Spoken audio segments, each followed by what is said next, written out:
All right, I want to welcome everyone to the panel room. This panel is Avoiding Publishing Scams and Predatory Contracts. And so before we get started, I want to go around the room and introduce everyone. Let us know something about you. Start with you, Jim. I am Jim Nettles. I am a science fiction and fantasy author. I also do some contemporary. I do most of that these days as James B. McDonald. I am also a nonfiction writer. I do a lot of work in privacy, data security. By profession, I do primarily business and technology strategy work. I am also the founder for Author Essentials behind me. I am one of the partners in Continual and handle all the fun tech and ops. And like I say, I do a lot of consulting work these days with startups. I do a lot of work with creative companies, a lot of work around intellectual property. So I have a lot of interest in what we're going to be talking about tonight. All right, thank you. And then Lee. Hi, I'm Lee Martindale. I'm a short story slinger, mostly fantasy and science fiction. I edit anthologies. I teach the occasional writer's workshop, and I own a nanopress publishing house called Harphaven Publishing. I'm also a longtime member of Science Fiction Fantasy Writers of America's Grievance Committee, former board member, and that's about it. All right, thank you so much. And then Tobias. I'm Tobias Buckell. I'm a Caribbean-born science fiction and fantasy author with 13 novels and 90 short stories or so in various magazines and anthologies. And I'm also a board member of the Science Fiction Writers of America. All right, thank you. And Lucienne. Hi, I'm Lucienne Diver. I'm an agent with the Knight Agency. Before that, I was with Spectrum Literary Agency. I've been in the business for 27 years, so I've got a lot of experience on that side of the field. I also used to write the Agent Anonymous articles for the SIFWA Bulletin, and I am a big proponent of authors' rights, as you can imagine from an agent, and I want to make sure that writers know that money flows to them and not from them, and I want to make sure that authors do not get scammed. So I'm very excited to be here on this panel. Great, thank you so much. And I do want to thank everyone for coming to this. Now to start off, let's kind of discuss the differences between the different types of presses. I know we've all heard of vanity presses. There's also hybrid publishers, traditional publishers. Who wants to jump in and start on that? I can start if you like. Oh, I'm sorry, Jim, did you want to start? No, go for it. Okay, well, traditional publishing is the model by which authors get an advance and royalties. An advance is money that you are advanced to live on while you create the project. And then royalties is money that's made on a per unit basis that is accrued against the advance, and once the advance is earned out, you earn the royalties based on the subrights and the royalties that accrue against that advance. So that is the traditional publishing model, and when you say traditional publishing, that's the model that you're looking at. Vanity presses are a pay-to-play kind of model, and that is that you pay to have your books published, you pay to have them distributed, you pay. Hybrid usually refers to authors who are more to an author model where authors both go traditional and then they will self-publish. I'm not sure what hybrid necessarily refers to when it's talking about a press, so maybe the presses can refer to that. Some smaller or indie presses are more of royalty only generally, or they might have small advances, but the offset to that might be that they have a higher royalty rate.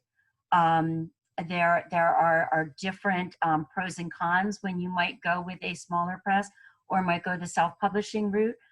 When you go with a smaller press or self-publishing route, you might get more attention, or you might have more input into, say, covers or various creative aspects of the process than you might have with, say, one of the big five.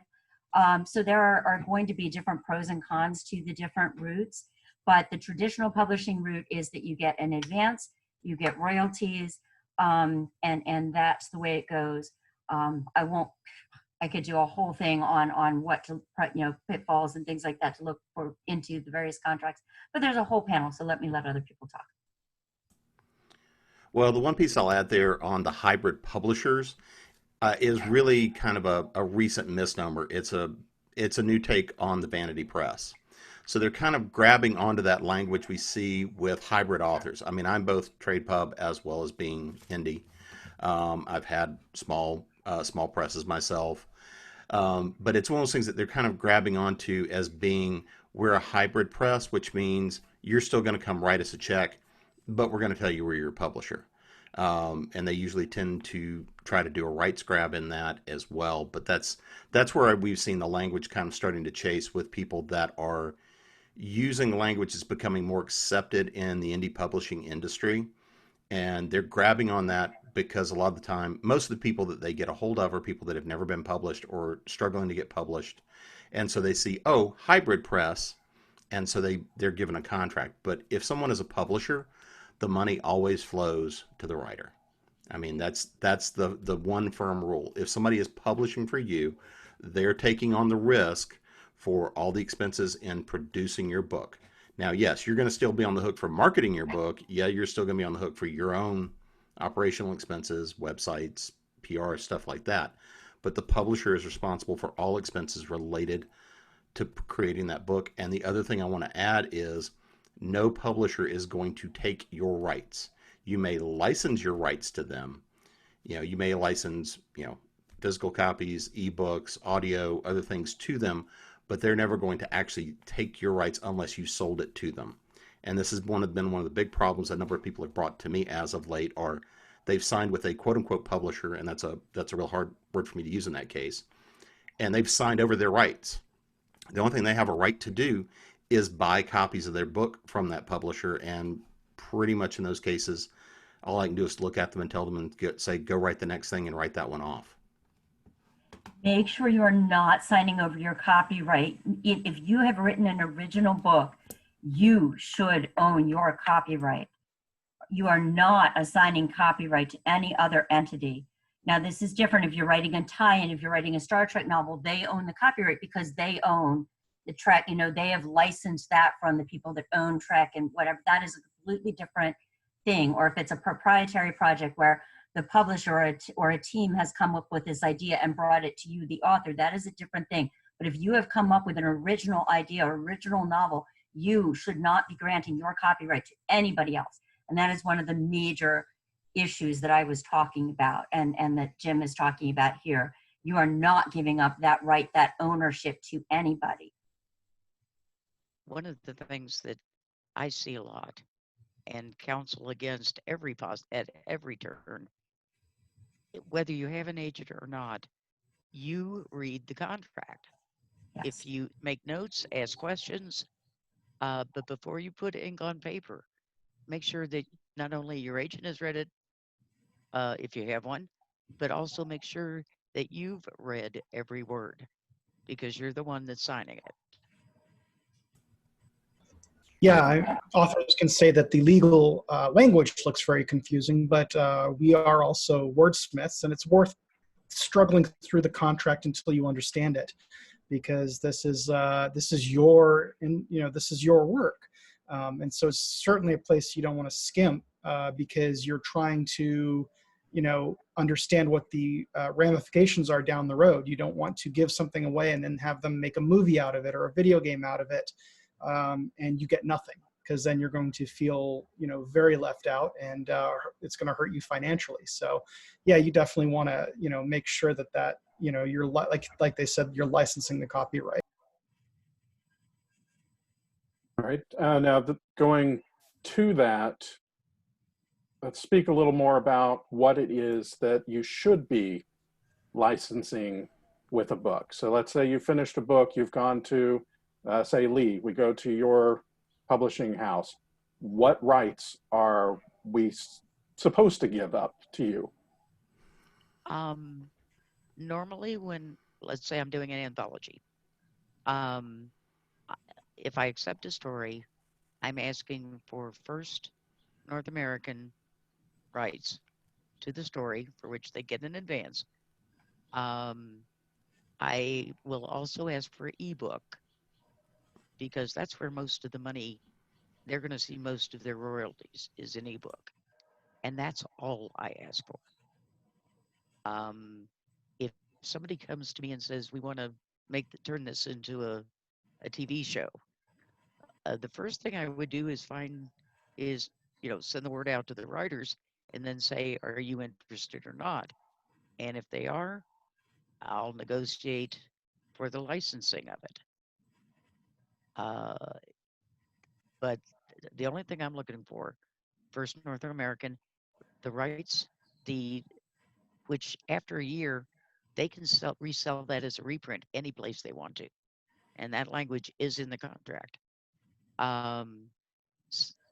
For ebooks, they're going to get royalties as long as I get royalties. Same thing for trade paperback sales. I figure we're all making money. That's what I promised them. We're going to do it. But the only two things I asked for in the initial contract is first North American and ebook and ebook sales. And other than that, they can do anything they want to.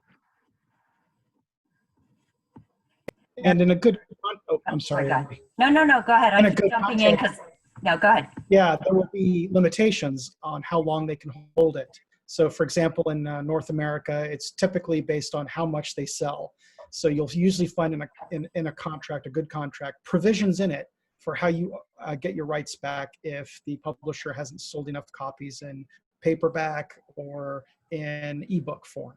The contracts today are really stingy on ebook, but now more and more agents are putting in clauses that you have to sell so many ebooks, not using a book bub sale or using a price drop over a certain period of time, over the period of a year, or it'll go back to the writer. In Europe, they usually use time to delineate how long a contract is good for, so usually 5 to 7 years, depending on what you negotiate, and then it automatically returns to the writer, or you have the chance to renegotiate. So you want to look for those, how things come back to you. And if there's nothing in there that has any language on how it comes back to you, that's trouble. Exactly. Right. A book contract can be anything from, it's not usually going to be in North American, like first serial rights. That's for stories. For a novel, it's usually going to be term of copyright or until out of print. And that's what Tobias is talking about, is there needs to be language about what out of print means, so that if a book isn't selling, you get those rights back, and that needs to be delineated in the contract. But for most book contracts, it's going to be as long as the book is selling in sufficient quantities for it to be considered in print. And that's what Lee was talking about too. As long as a book is selling and the publisher's making royalties and you're making royalties, it makes sense for the book to stay in print and for the publisher to keep it going and for you to keep it going and everything else. But a book contract can be anything from the publisher getting North American rights to getting North American and translation rights, and it all depends on, many, many things. It depends on whether you've gotten other bidders to put the pressure on to get the rights limited, whether they're paying enough money to make it worthwhile for you to give them translation rights, what split they're giving you of translation rights. So negotiations are very complicated. There's no standard book contract of you should always get this in a book contract, except that there is, in the sense that you should always get a good reversion clause, which Tobias was talking about. You should always get a non-compete clause that allows you to be able to show other work to other people in a reasonable amount of time. If, anyway, there are clauses, and that's a whole other panel, what contract clauses and things you should look at. This is about publishing scams. But there really is no standard contract, so to speak. And one of the reasons that you would want to have an agent is to protect you from predatory language in contracts, because agents will look out for you on that. Now, that said, beware of predatory agents as well. And the same rule that applies to predatory publishers or publishing scams applies to agents. The money flows from, not to. So you don't want to go to an agent that's going to charge you reading fees or expedited reading fees or contract fees or anything like that. It is shared risk. So when we take you on because we believe in you, and we don't make any money if you don't make any money. So we make money by selling your work to publishers, and then we take a percentage of that. So we're taking a risk by putting our time and our efforts and everything into working with you. And so we're putting that time here and not spending it there. So that's the risk. But our reward is, if you make money, we make money. So it's shared risk and shared reward. And that's where the money is, not in getting a fee from you every time we work. Because if we do that, we don't have to sell a damn thing to make our money. And that's not the business model. So, sorry. And it's also the motivation there to make sure that it is a partnership, because then you're motivated to make sure things sell and to make sure that you're going to the best fit for a publisher and have the best contract you can for your writers as well. Yes. And you mentioned that it would have to sell a certain number of books in some contracts. And I did read in some of the vanity press information I looked, where there's some out there that if they don't sell a certain number of books, you have to buy up to that amount. I've seen that, yes. One of those, red flags, I guess. If you don't have an agent and you're still wanting to do something like this, as everyone has said, money should flow to you. You should never be paying for it. But if you're going to be signing some kind of contract and you do not have an agent, at least get a lawyer to look over it. The language in publishing is very specific to publishing, but any general good lawyer should have enough ability and legalese to at least help you read the contract and spot some of these big pitfalls. I would say make sure it's a publishing lawyer, because publishing, like you said, is so specific. And I've seen non-publishing lawyers get their hands on a publishing contract and change things for the worst, or change things that don't need to be changed and not change things that do need to be changed. And make sure it's a publishing lawyer and not just an IP attorney as well. Yeah. Yeah, it'd be best to get a publishing lawyer, but someone that can help you with legal language at the very least. Yeah. As an absolute last resort, which is, I've been in more than been at this situation. I've never had an agent, being a short story writer. So when I got my first contract, I went to people I know who had done this a lot and had done their own contracts. And I said, would you just, read through this? What do you think? And they'd sent me notes on, you might want to ask them about this, because they've done it so much. Now I'm in a similar situation, having done it so much from both sides, that I will look at someone's contract and go, you might want to find a lawyer before you sign it. But a standard, I say standard contract, and something that's close to acceptable, or if it's a publisher with a really good reputation.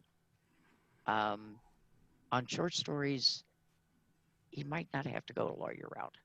With a novel, I absolutely would. Yeah, because a short story, sometimes you can just take it and walk away from it if you have to. Mm-hmm.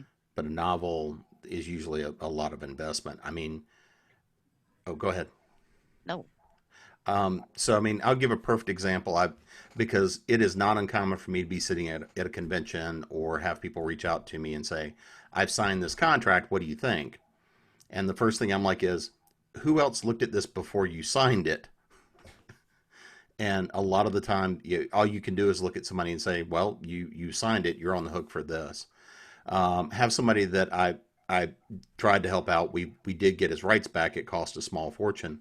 I actually suggested walk away from the book because it was going to cost so much. But the particular deal he'd walked into was a vanity press. They basically hit him for about $25,000 by the time it was done. And that still did not cover all the minimum orders he needed to get in books. We managed to negotiate that down, but and I mean, for the amount of work they had done for him, I would not have paid $1,000 for the editing because it was bad. The cover was nice. The artwork that came out was nice. Other than that, I don't have a lot else I can say that was good about what they delivered. But he could have gotten the work done what he did for maybe 3,500 or 4,000 at the high end, and not even that for the quality of work that was done. But for what he got, he was hit for about 25,000 and still would have been on the hook for more, except for the fact they got into legal trouble as a publisher. And again, I'm putting that in air quotes. So do your research. One of the things I always recommend is look at Writer Beware. They do a lot of good work.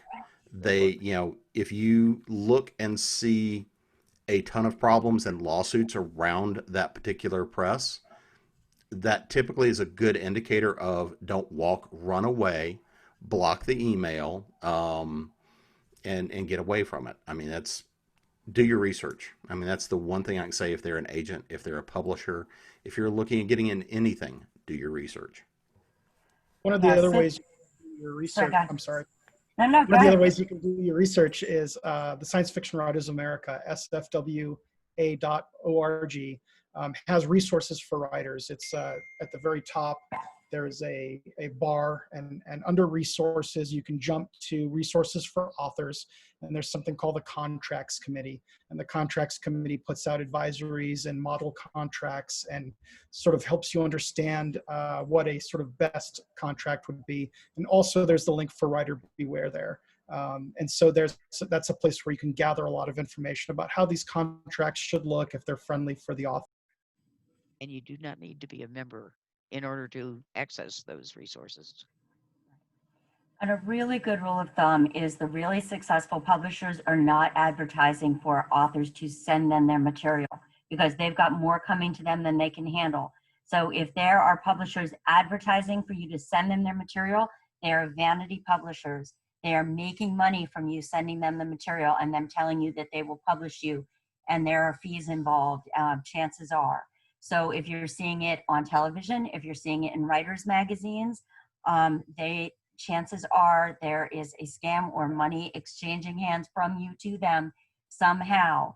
And it doesn't matter. There was one years ago that had on their webpage, Stephen King on their webpage seeming to endorse them. Stephen King did not endorse them. I knew Stephen King's agent. I shared office space with him. I went, hey, did you know about this? Yeah, there were major issues. There was one that was brazen enough to send out letters when you registered a copyright. I have no idea how they went about this, but I had registered a copyright, so I got one of their letters, and they claimed to have sold a Whitley Strieber novel, and I knew the agent who had sold this novel, and I said, hey, did you know they're claiming to have sold this novel that you sold? And again, they got in trouble for this, and they were, what do you know, a scam. But they are brazen and they are blatant. And the thing is, it's like playing whack-a-mole, because just like the pirating sites out there, they'll just pop up under another name. And they are scams. So don't be fooled by them saying that they were endorsed by, or they sold this, or they did this, because they are brazen. If they are looking for your business, it's because they're not getting enough. And if they're not getting enough, you have to ask yourselves why. All the good publishers are too busy to be asking for your business. So that is a good way of knowing a scam right there. And if you're an indie author, one of the things you have to do is, if you're looking for these services, you're looking for the individuals for self-services. In other words, you're going to have to go out and find your own copy editing person and hire them, and find them at a site that has lots of freelance copy editors. Same with people who design covers, and you'll be able to see their portfolios, looking at that stuff. So even if you are not interested in going the traditional publishing route, you should not be in a situation where you're paying out tens of thousands of dollars to a company of some kind in order to get a book in your hand. If you're going indie, you're being your own project manager. You're having to hunt down these individuals who do this contract work for you, which is very simply defined in terms of what they're going to do for you if you're going to be paying anyone, and you know what it is up front in terms of having someone do copy editing for you, or cover for you, or something like that. So again, it's you be really careful about someone who's offering you all of these services in a bundle and approaching you. Okay. Yeah, and I mean, well, I'm the only sorry, thing I'll I add, can jump in. Go ahead. well, and I do have one of those companies. We do author services. I started it largely because of the number of people I knew in the industry that were either bumped out of the publishing houses they worked for, or they were looking for additional work. But predominantly, we deal with both authors and contractors. I know we refer people to. We don't take just everybody that comes in the door, and we do turn stuff away. But I mean, I started this company as an education company.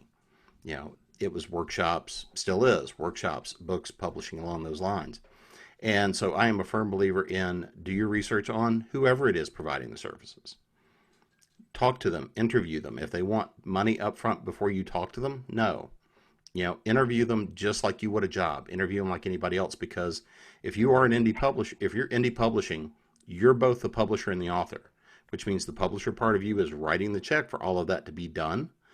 And then the author part of you is collecting that as well. But know that you're acting as the publisher. You owe it to yourself and to your work and to your product to make sure that you have done the due diligence in what's coming out the door and has your name on it. Get references. Mhm. Whether it's it's a publisher, a contractor, like a copy editing or cover. Get a list of references from them. Find out what they're like to work with, and you'll be happier and more peaceful for it. So this kind of goes with what you were talking about, Jim. Now, just doing quick research, found one company with 6 or 7 or 8 different names all connected to them. And they had things running from about $1,000 up to $15,000. And of course, those didn't include any of the marketing packages that they add on at the end of it. With a legitimate author services like you have, what could the person expect a first-time author to pay? And I know it's going to vary depending on what all they need, but is it something that you would look at $15,000 before you get to marketing? No, not even close.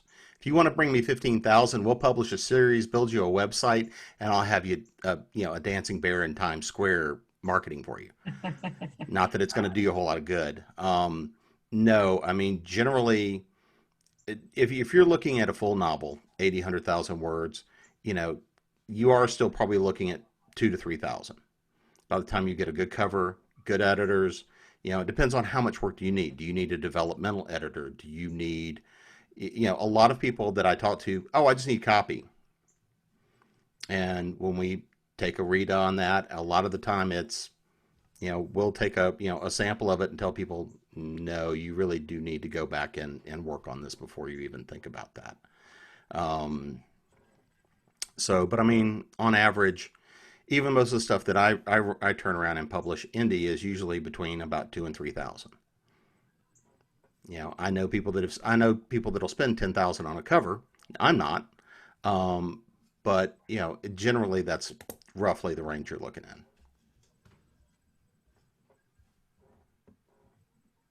Okay, and from the agent perspective, Lucienne? I've heard of a good independent copy edit, like where it really needs the work on a full manuscript, costing $5,000 to, I think with a really good editor, that's a reasonable price range too that I've heard. For me though, if you're coming to me with a manuscript and you tell me it's been professionally edited, I'm not sure that necessarily helps me when you're coming to an agent, because then I don't know if I'm seeing your work, if I'm seeing the editor's work. I kind of want to know with an author that they know how to edit their own work. So I think it's really great for an author to, especially in the early stages, get an editor, whether it's a critique partner who's really good, whether it's a professional editor or a developmental editor, to learn the skills that they need to know. But then I need that author to learn how to apply them to their own work, and to take that and bring it to their next work and their next work. I think the best thing about working with an editor is for that author to get that voice in their head and learn how to apply it. So to take that and not just take it with for that manuscript, but to learn those skills for all of their work. And so I think that's where that is a really handy, expense, price to be paid. So in other words, I don't know that that's necessarily something you need to put in an editor to an agent if you've done that developmental editor to take that on submission to an agent. But if you are using that as a learning tool for your career, I think that's amazing. And if you are going to self-publish something, you absolutely have to have editorial eyes on it. You absolutely do. Do not self-publish something where your eyes or you and your critique partner or whatever are the only eyes you've had on it. You need an editor. You need a copy editor. This is not a question. This is the answer. You need that. Did that help? Was that the question? Yeah. Sorry. Oh, and I want to throw one more thing out there too. And I am talking, like I say, from the fiction standpoint of somebody who does know how to self-edit, has skills and whatnot, is what you're looking at. Depending on what your skills are, is where how much work do you need as an author. Now, if we're talking about nonfiction, because I deal with a lot of nonfiction as well, if you're getting into fact checks, if you're getting into legal reviews, those numbers start running up pretty quickly. So, we are talking about fiction here. Okay. And cutting back to the contracts, because half of it's the predatory contracts, what are some of the red flags they can see? We've already talked about your rights. What else do we have to look out for as an author? Leah, looks like you're wanting to speak. Lack of a time limit. Either when the rights revert, or when the one thing I saw that sent the red flags up was there was no that they didn't let. Well, hello there. There was after X amount of time, you can sell reprint rights. It turns into non-exclusive. The publisher has exclusive rights for a year. Let's say on a short story in one of my anthologies, I've got exclusive for a year from publication date. After that, go forth and sell reprints. I understand that one of the stories that I ran in one of the anthologies has like 300 reprints in the first year it was available, which made my heart glad. But that is either when can I start selling reprints? What is the at what point do we renegotiate the contract? 5 to 7 years is what Lucienne said. That makes sense. Who's doing what and who owes what? You want deadlines firmly set. If it's not in print by X date, you want the rights to revert back to you so you can take it somewhere else. My little publishing house is the result of having taken the rights somewhere else. There was going to be a hold put. We had everything ready to go, and then they said, "Oh, by the way, we're going to hold this for a year." And I went, "No, you're not." I bought it back. I published it myself, and I'm still paying royalties to my writers. So that's another red flag. When is it published? All of your commitments need to be in writing. When do you want the final? When do you want the final manuscript? How much time do I have for the first pass? When do I get paid? I'm sorry, I'm a mercenary. When do I get paid? And who does what as far as marketing or so forth? Now, there's one clause that I will strike out. It should never be in there. And that is I don't know anything else to call it, but a morality clause. They have a right to decide what I do in my private life. Nobody should have to agree to that. It's about the book. And any publisher who wants to say, "Oh, by the way, you have our continued continuation of this agreement, if your name appears in precedent, bad light, or whatever, we can tear up the contract. That's overstepping. But by and large, as long as there's a timeline, who's responsible for what, rights reversion, that's a good solid contract that doesn't raise flags. Tobias? Yeah, those are all excellent things to look for. You definitely want to know when you're going to get paid, how you're going to get paid. You want to look for things like, is there a way you can audit them? Those are all clues that you're dealing with a good contract. And a lack of those things is something to, question. And again, you can find model contracts at cifla.org. So that you can compare your contract to them. They, even as all the contracts differ, there is a lot of similarity between contracts, right? So it's more that the details of the clauses are changed, right? You want, more money, better reversion rights, strike out the media clauses. And so if you look at like a model contract from CIFLA and yours has a lot of the same language, you should be able to compare, contrast, and figure out. And if it looks nothing at all like a model contract, then you have to start asking some questions about like, why is that? Why does it look so different? What's going on here? So. Now, do you guys suggest that if you speak over the phone with someone, or I guess it'd be over the phone because email does have a kind of paper trail, that they do either change the contract or put it in writing to you so that you have that paper? Everything's in writing. Paper trail. Everything in writing. Yeah. If it's not in writing, it doesn't exist. But I want to say one thing about the morality clause.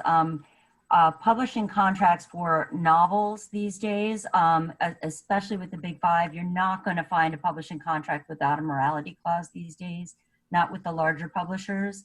And that's not for small stuff. That's for big things like the Milo, I'm going to mess up his name, but for Woody Allen type stuff, that's, that's for some pretty big, legally actionable type stuff. That's not for, but you can change language, you can play with morality clauses, but you're not probably going to be able to sign a major novel contract these days without a morality clause in it. So I just want to say that, because I don't want to give bad advice like don't sign a contract with a morality clause in it these days, because that will leave you out of probably a major publishing contract these days. And I haven't looked at the CIFWA model contract. I should probably go and do that. I know I have seen some writers' organizations with model contracts that are pie in the sky. I know years ago, I looked at the Authors Guild one and went, okay, well, that's just a dream contract. Anybody who thinks that's the contract you're going to get or that you might negotiate has a really ugly comeuppance when they actually go to try and get that contract. I mean, this again was years ago. I haven't looked at the recent Authors Guild. Like this was probably 20 years ago when I looked at it and went, okay. And I'm sure that it's not that way anymore. I should actually go look and make sure. But so I haven't looked at the CIFWA and I'm sure it's a lot more reasonable. But I'm just saying a model contract is the model of a contract you want, not necessarily what you will end up with, because a contract negotiation is a compromise. And they say a good contract is one where nobody walks away entirely happy. It's one that everybody can live with. And that's generally true.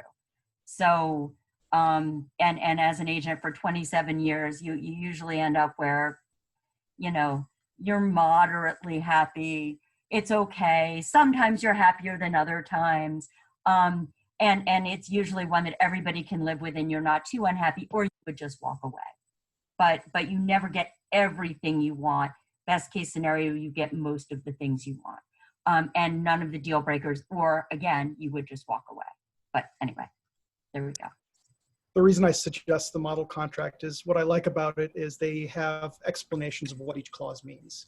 So Yeah, if you don't have anyone there to help you, it can help you decode the language. Because I remember reading my very first contract, there's just a lot of language that's foreign to you the very first time you go into it. And that contract that can actually help you decode that if you don't have an agent to kind of pester and go, what does this mean? What does that mean? Mm-hmm. And the other thing I'll throw in there, just to build on what you were saying, Lucienne, don't be afraid to walk away. Even if it is the big dream contract, if it is something that is a hill worth dying on, you have to be willing to do that. But remember, there's a cost to doing that too. But we're talking about the publishing scams. If you're not if you're not feeling good about the relationship with whoever it is, make sure you're comfortable before you go in and sign that contract. Absolutely. Because if there's anything that feels kludgy, it a lot of the time is going to be. I mean, right now, on a couple of my email accounts, I can't tell you how many offers I get a day to publish my fantastic work. Your blog is great for da da da da. If somebody's chasing you that hard, again, there's a reason for it. And 9 times out of 10, if you go do your research on who it is that's putting stuff out, you're going to find their track record and their history. Yeah. Being willing to walk away if you don't understand what's going on, or if you don't feel good about something, or if it's a hill too far for you, is absolutely a superpower to have as an author, because so many of us are insecure, ready to take anything we're given, grateful to be published, and so forth and so on. And so coming at it with a sense of self-worth and understanding what you want out of the deal is actually pretty important, because being able to walk away it's part of a negotiation. And if you are making noises about going away, you actually have to mean it. You're willing to walk away if you don't get X, and live with that, because you might actually have to walk away. The best arrow in your quiver is to have a water cooler, is to have a network, is to have other authors that you can self-check against and go, does this smell right to you? Does this seem right to you? Is there something off here? Is it just me? And really, and also, so that you can check and go, this publisher, and have other people say, on maybe private loops, but they might not say publicly too, which is, this is not right. And so that is really important, is to have a network and to have writers loops and groups and water coolers that you can be part of. Well, as you were saying, Tobias, you were saying that we as writers have, inferiority complexes, a lot of us. Do you think that adds to the power of the Vanity Press? Because, as Heinlein says, there ain't no such thing as a free lunch. So we're talking about the money's supposed to come to the author, which seems like a dream, but we think, well, we've got to pay, right? Yeah, well, you pay an apprenticeship and working on your fiction and getting rejected or not having an audience, but not actual pay. It's very easy, because so many of us are in a hurry. So many of us want, we want the validation, we want the success.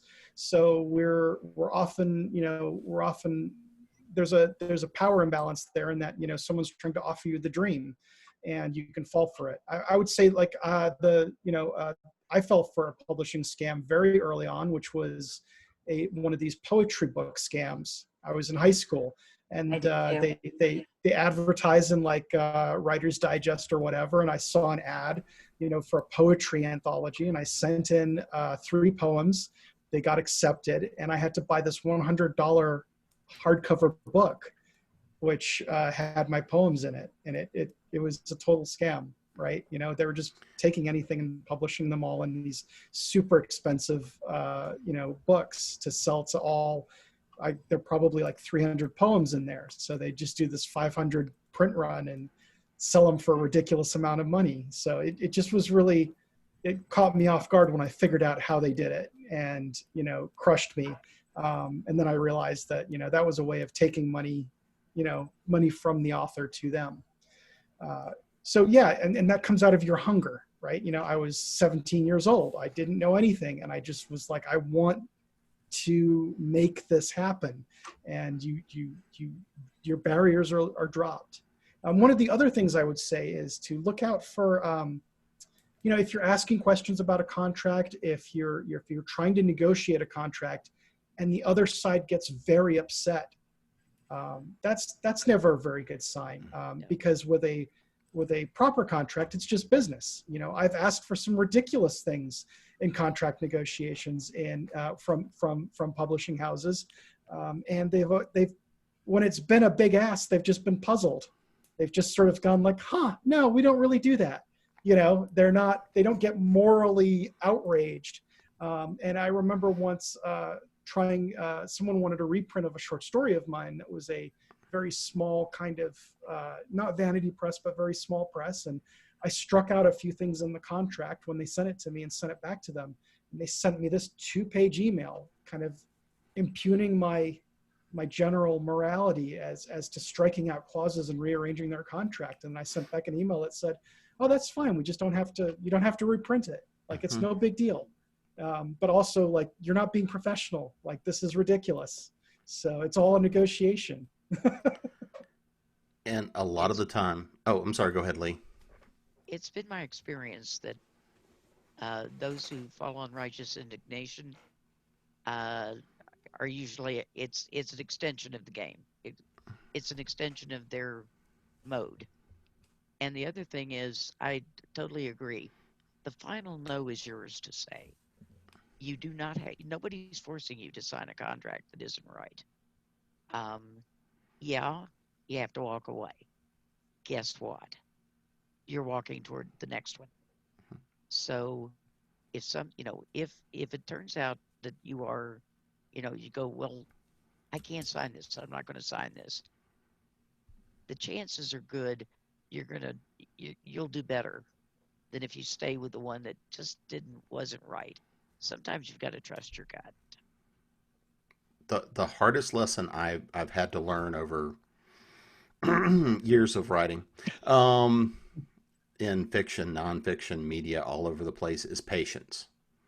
This is a marathon from the time you start till the time you stop writing. Hopefully that's the day after you die. So, okay, I can go with that. It's a marathon. It's all about what's the next piece of work. And one of the things that we all get hung up in is that, okay, I delivered the piece of work. When's it going to come out? When am I going to get paid? When am I going to get this? When am I going to get, we all have that patience problem.